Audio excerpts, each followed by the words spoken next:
Hello student, welcome back my new video. तो student, आज हम लोग पढ़ेंगे क्लास 10 गणित प्रश्नावली 3.1 न्यू एनसीईआरटी बुक का प्रश्न संख्या पहला का दूसरा प्रश्न दिया है कि 5 पेंसिल तथा 7 कलमों का कुल मूल्य 50 रुपया है, जबकि 7 पेंसिल तथा 5 कलमों का कुल मूल्य 46 रुपया है। एक पेंसिल का तथा एक कलम का मूल्य ज्ञात कीजिए। अब देखिए प्रश्न में क्या क्या दिया है उसको हम लोग अच्छे से पढ़ के समझेंगे। पहला में दिया कि 5 पेंसिल तथा 7 कलम का मूल्य 50 रुपया है, जबकि फिर दिया है 7 पेंसिल तथा 5 कलम का मूल्य 46 रुपया है। एक पेंसिल तथा एक कलम का मूल्य ज्ञात करना है। जैसे कि मान लीजिए यहाँ पर मैं आप लोग को बता दे रहा हूँ, थोड़ा ये समझ लीजिए, उसके बाद हम लोग प्रश्न को हल करेंगे। जैसे कि एक टॉफी का दाम, मान लो एक टॉफी का दाम 2 रुपया है, ठीक है ना। तो 5 टॉफी का दाम कितना होगा? 5 टॉफी का दाम होगा 10 रुपया। जाहिर सी बात है। तो वो आया कैसे कि हम लोग क्या किए कि एक टॉफी का जब मूल्य था, एक टॉफी का मूल्य कितना था? 2 रुपया। तो 2 रुपये से हम लोग किस में गुणा कर दिए? 5 में। जब 5 में 2 से गुणा किए तो कितना आया? 10 आया। उसी तरह से मान लीजिए कि एक कलम का, एक कलम यहाँ पर, ठीक है ना, एक कलम का जो मूल्य है वो 5 रुपया है, ठीक है ना। एक कलम का मूल्य 5 रुपया है।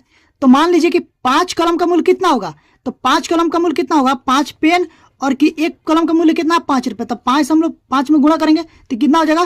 50 25, यानी कि 25 रुपये हो जाएगा।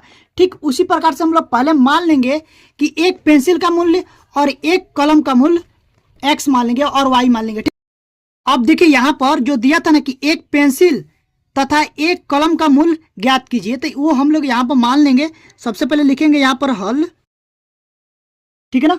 हल लिखने के बाद यहां पर लिखेंगे माना। पहले देखिए क्या दिया? पेंसिल। तो माना एक पेंसिल, माना एक पेंसिल का मूल्य, एक्स रुपया है, ठीक है। तथा एक कलम का मूल्य,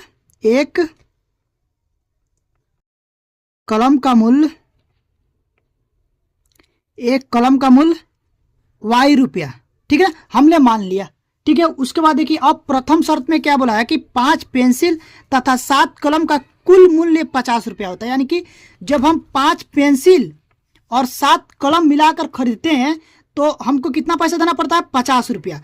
तो यहां पर हम लोग लिखेंगे प्रथम शर्तानुसार,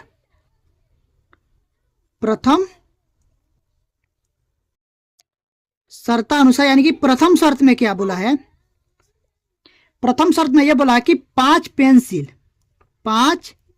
पेंसिल प्लस 7 कलम, जब हम लोग 5 पेंसिल और 7 कलम को जब खरीदते हैं तो टोटल उसका मूल्य कितना होता है? 50 रुपया, ठीक है ना। अब देखिए मान लीजिए कि एक पेंसिल का मूल्य एक्स रुपया है। यहां पर मैं अभी आप लोगों को समझाया। तो देखिए एक पेंसिल, ठीक है ना, एक पेंसिल का मूल्य कितना है? एक्स रुपया। तो 5 पेंसिल का मूल्य कितना हो जाएगा?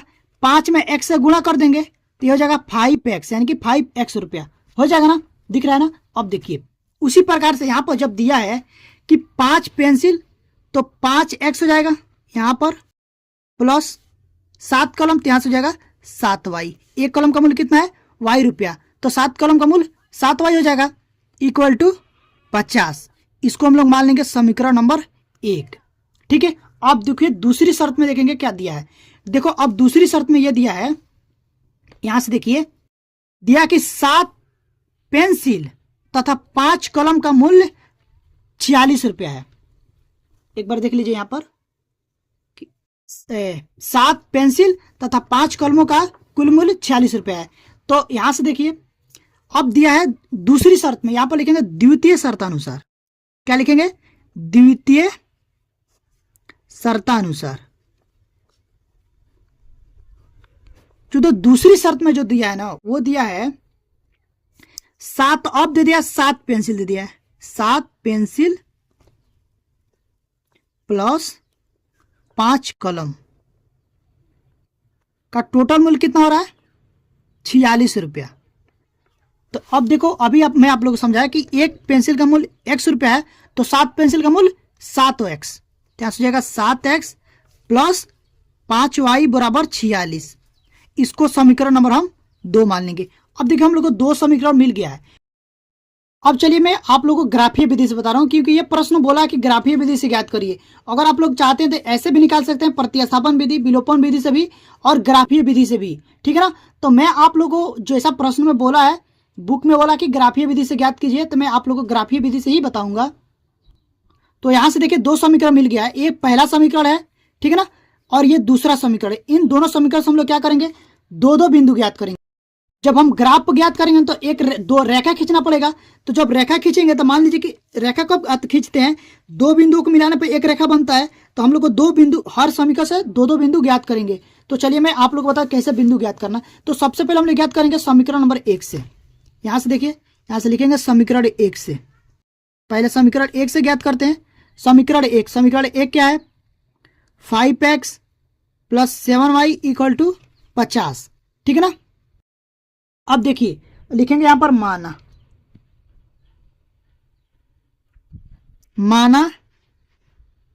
अब देखिए क्या मानेंगे यहां पर कि जो x का मान आना चाहिए फिर y का मान आना चाहिए, वो बटे में नहीं आना चाहिए, ठीक है ना। तो यहां पर हम लोग मानेंगे x बराबर, यहां से देखिए x बराबर हम लोग मान लेंगे 3। जब हम लोग 3 मानेंगे ना तो यहां से हो जाएगा 5 3 15 इधर जाएगा, घटेगा, इधर प्लस में है तो ये हो जाएगा 35, तो 7 5 35। तो y का मान आएगा आप लोग को 7 आ जाएगा, ठीक है ना, सॉरी 5 आ जाएगा। देखिए कैसे, x के जगह पर 3 रखेंगे तो ये हो जाएगा 5 गुणे 3 प्लस 7y बराबर 50, ठीक है ना। इतना हो गया।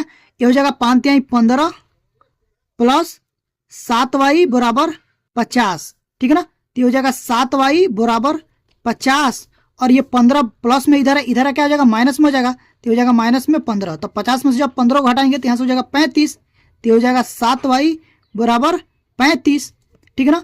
तो y बराबर हो जाएगा 35, और ये 7 इधर गुणे में, इधर क्या हो जाएगा, भागे में हो जाएगा। तो काटेंगे इसको, 7 एकम 7, 7 5 35। तो जो y का मान आ गया वो आ गया 5। y का मान आ गया 5। अब देखिए बिंदु क्या होता है, जैसे मान लेते हैं हम P, कोई बिंदु P जो x और y, x कोमा y, पहले x आता फिर y होता है। तो यहां से हो जाएगा P बिंदु कितना आ जाएगा, x का मान कितना माने हम लोग 3, y का मान कितना निकाले हैं 5, ठीक है। अब देखिए इसे एक और बिंदु ज्ञात करेंगे। अब हम क्या करेंगे, अभी मान लो कि x बराबर 3 माने थे, अब y बराबर हम लोग मानेंगे। अब y बराबर क्या मानेंगे कि यहां पर जो मान आए वो बटे में ना आए। तो y बराबर मान लो 0 मानेंगे तो ये पूरा 0 हो जाएगा, और ये 5 दाम पर 50 हो जाएगा ना। तो यहां से मान लेते हैं y बराबर माना y बराबर 0, तो हो जाएगा 5x प्लस 7 गुणे 0 बराबर 50। तो ये तो पूरा 0 हो जाएगा, ये हो जाएगा 5x बराबर 50। तो x बराबर हो जाएगा आप लोग का 50 बटा 5, 5 एकम 5, 5 दहा पर 50। तो x का जो मान आएगा वो आ गया 10। x का मान कितना आ गया, 10 आ गया। अब देखिए ये जो मान आए ना, अब आप लोग चाहते हैं तो इसको डब्बे में भी हम लोग बंद कर सकते हैं, ये जो हम लोग मान रहे हैं, ठीक है ना। तो ये देखिए, और यहाँ पर एक मान है, ठीक है ना। अब इसको यहाँ पर P माने थे तो यहाँ पर मान लेते हैं Q। तो Q बिंदु आप लोग क्या, जब पहले x आता है तो x कितना है 10, फिर y आता है, y है 0, 10,0। अब देखिए हम लोग चलेंगे समीकरण 2 से। अब समीकरण 2 से भी 2 बिंदु ज्ञात करेंगे। तो यहां से लिखेंगे समीकरण 2 से, समीकरण 2 से, ठीक है। अब समीकरण 2 है 5x प्लस 7y, सॉरी अभी पहला समीकरण मैं लिख रहा हूं, आप लोग का ये दूसरा जो समीकरण वो है 7x plus 5y equal to 46। अब देखिए, अब हम लोग यहां पर x के जगह पर क्या माने कि यहां पर जो मान आना था ना, जो y का मान निकले वो बटे में ना निकले, ठीक है ना। तो सोचो क्या मानेंगे इस पे। अब देखिए हम यहां पर लिखेंगे माना x बराबर 3 रखेंगे, x बराबर 3। जब x बराबर 3 रखेंगे ना तो हो जाएगा 7 गुणे 3 और प्लस में 5y इक्वल टू 46।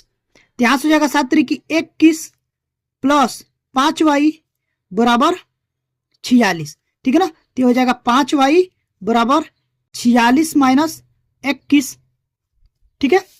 अब देखिए, तो यहां से हो जाएगा 5y बराबर, जब 46 में से हम लोग 21 को घटाएंगे, अब देखो जब 6 में से 1 को घटाएंगे तो यहां से बचेगा 5, और 4 में से 2 घटाएंगे तो 2, 25 हो गया।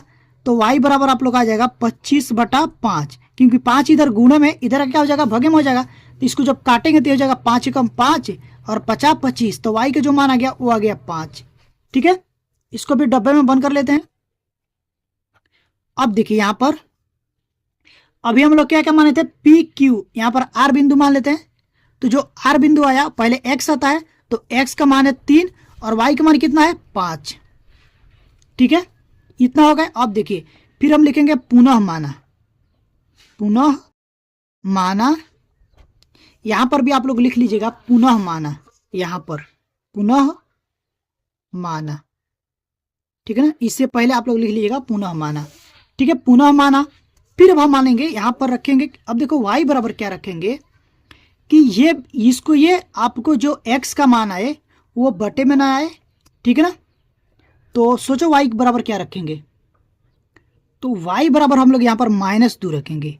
जब -2 रखेंगे ना, तो यहां पर देखो क्या हो जाएगा, 7x प्लस 5 गुणे में -2 इक्वल टू 46।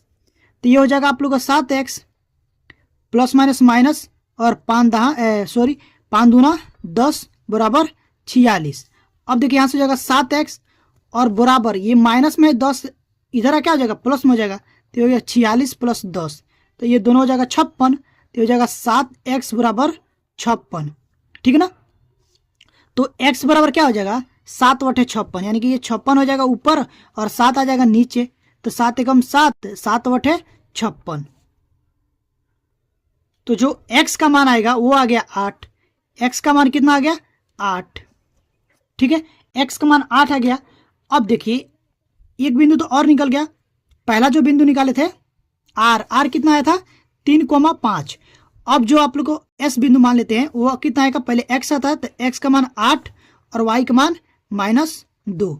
अब देखो हम लोग को बिंदु मिल गए हैं, दोनों समीकरण से दो बिंदु मिल गए हैं। अब हम लोग चलेंगे ग्राफ पर। अब देखिए स्टूडेंट यहाँ पर मैं ग्राफ में लाइनिंग खींच लिया हूँ। अब देखो यहाँ पर ये होता है आप लोग को इस साइड x अक्ष और इस साइड y अक्ष, नीचे आप लोग को y डैश और इधर x डैश, ठीक है ना। और जो यहाँ पर मैं यूनिट लिया हूँ, 1 यूनिट बराबर 2 सेंटीमीटर, जैसे कि यहाँ पर ये 0 0 होता है तो यहाँ से हो जाएगा आप लोग को 2 सेंटीमीटर, यहाँ पर 4 6 8 10, ठीक है ना। तो अब बिंदु जो निकाले थे हम लोग दो समीकरण से, तो यहाँ पर देखिए निकाले थे, पहला जो समीकरण से दो बिंदु ज्ञात करते, पहला जो था P बिंदु 3,5। अब हम लोग x में, पहले x आता है तो x में जाएंगे 3, तो यहाँ पर 2 है तो यहाँ पर आप लोग आ जाएगा 3, ठीक है। तो 3 और उसके बाद y में 5, तो y पर 4 और यहाँ पर 5, तो यहाँ से आप लोग आ जाएगा 3 3 3 और यहाँ पर 5, तो यहाँ पर आप लोग को एक बिंदु आएगा, ठीक है। उसके बाद देखिए दूसरा जो बिंदु था वो था 10,0, यानी कि x पर 10 जाना है, x पर आप लोग को यहाँ पर आना है 10 और y पर 0 जाना है। अब इन दोनों बिंदुओं को मिलाते हुए रेखा खींचना है, ठीक है, यहां से लेके और यहां तक इन दोनों बिंदुओं को मिलाते हुए रेखा खींचना है, ठीक है। उसके बाद देखिए दूसरी समीकरण से जो बिंदु मिला था, पहला जो बिंदु मिला था r बिंदु वो 3,5 और जो दूसरा बिंदु मिला था वो कितना है 8,-2। तो पहले हम लोग जाएंगे 3 यहाँ पर और y पर 5, ये बिंदु, ठीक है ना, ये बिंदु, ठीक है। अब ये यही आप लोग को उभयनिष्ठ बिंदु भी होगा, ठीक है। उसके बाद देखिए जाएंगे x पर 8 यहाँ पर और y पर -2, y पर -2 यहाँ। अब इन बिंदुओं को मिलाते हुए रेखा हम लोग को खींचना है, चलिए खींचते हैं इसको। और इसको देखो मैं पेन से लिख रहा हूँ और पेन से ही रेखा खींच रहा हूँ ताकि आप लोग को डार्क दिखे। आप लोग को पेन से नहीं खींचना है बल्कि आप लोग को पेंसिल से खींचना है, ठीक है ना। मैं पेन से इसलिए खींच रहा हूं ताकि आप लोग को डार्क दिखे। उसके बाद देखिए ये बिंदु टच हो रहा है तो ये उभयनिष्ठ बिंदु आप लोग को हो जाएगा। जैसे मान लो टी बिंदु आप लोग कितना होगा 3,5, यही उभयनिष्ठ बिंदु है, क्या उभयनिष्ठ बिंदु, और यही आप लोग को हल हो जाएगा। x बराबर 3 और y बराबर 5। ठीक है, अब हम लोग जो माने थे यहाँ पर देखिए, x का जो मान माने थे, x बराबर क्या मान थे, एक पेंसिल का मूल्य x रुपया था। तो यहां से मान लो कि कितना पेंसिल है x, तो x का मान कितना निकला है 3, तो 3 रुपया हो जाएगा एक पेंसिल का दाम, और एक पेन का दाम y बराबर 5, तो एक पेन का मूल्य आप लोगों को 5 रुपया हो जाएगा। तो यहाँ पर वो चीज हम लोग यहाँ पर लिख लेंगे, ठीक है ना। तो यहाँ पर लिख लीजिएगा, अतः एक पेंसिल का मूल्य 3 रुपया तथा एक कलम का मूल्य 5 रुपया है। ठीक है, और यही आप लोग का आंसर हो जाएगा। तो आई होप कि आप लोग को समझ में आ गया होगा। अगर आप लोग को ये समझ में आया है तो प्लीज़ यार वीडियो को लाइक करिएगा, और हमारे चैनल पर पहली बार विजिट किए हैं तो चैनल को सब्सक्राइब करके बेल आइकन को प्रेस कर दीजिएगा, ताकि जो भी वीडियो डालूं उसका नोटिफिकेशन तुरंत पहुंचे और आप लोग की तैयारी अच्छे से हो पाए। तो अभी के लिए बस इतना ही, मिलते हैं इसी तरह की नेक्स्ट वीडियो में, तब तक के लिए थैंक यू फॉर वॉचिंग।